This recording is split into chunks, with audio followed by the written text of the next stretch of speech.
One of the best things about Halloween is sweeties. So we are going to do some Halloween maths using our sweets.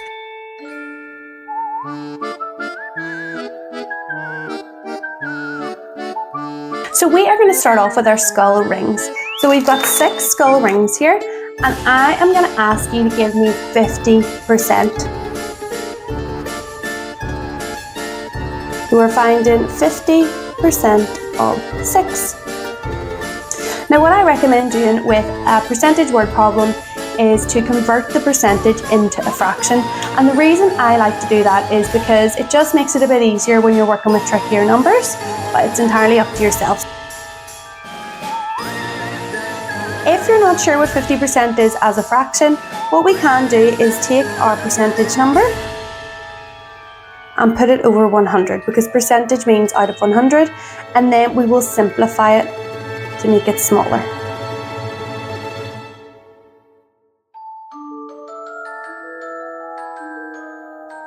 Now the next part of the sum we just complete as we would if it was a fraction word problem. We divide by the bottom number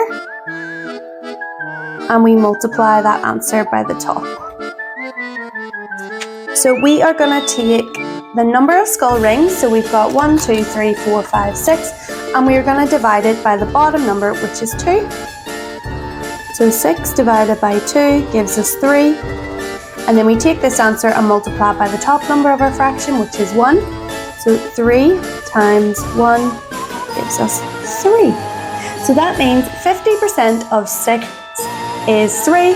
So that means we need to separate 3 skull rings. Next we've got some spooky lollipops. So I am going to ask you to give me 40% of your spooky lollies.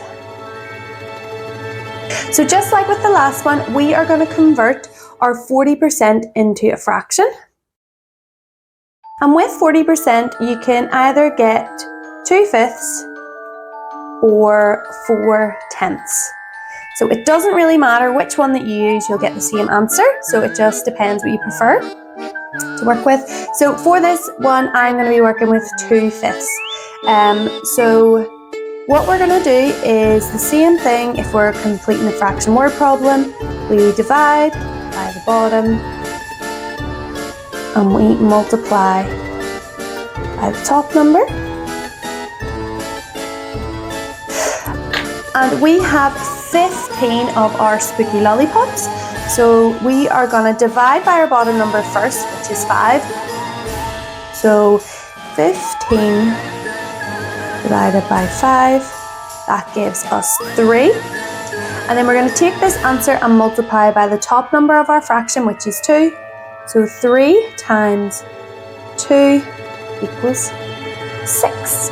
So that means I am going to take 6 of our spooky lollipops. 40% is 6. So next we have some sour lollipops, and this time I am going to take 66 2/3%. So this one might look a bit strange at first, but it will come back to you what fraction this is. So 66 2/3%, or 66.6%, is 2/3 as a fraction. So 1/3 is 33.3%, or 33.3%. So that's what we're going to be working with for this question. I know it looks a wee bit weird when you see it up here, but if you just remember that 1/3 is 33.3, then this will help you if it comes up in any of your percentage questions. So we are going to find 2/3 of 18 because we have 18 lollipops. So as always, we are going to divide by the bottom number and multiply that answer by the top number. So we have 18 lollipops, so we're going to do 18 divided by 3, and that gives us 6, and then we're going to times that by the top number of our fraction, which is 2. So 6 times 2 is 12, which means 66 2/3% is 12. So I'm going to take 12 lollipops.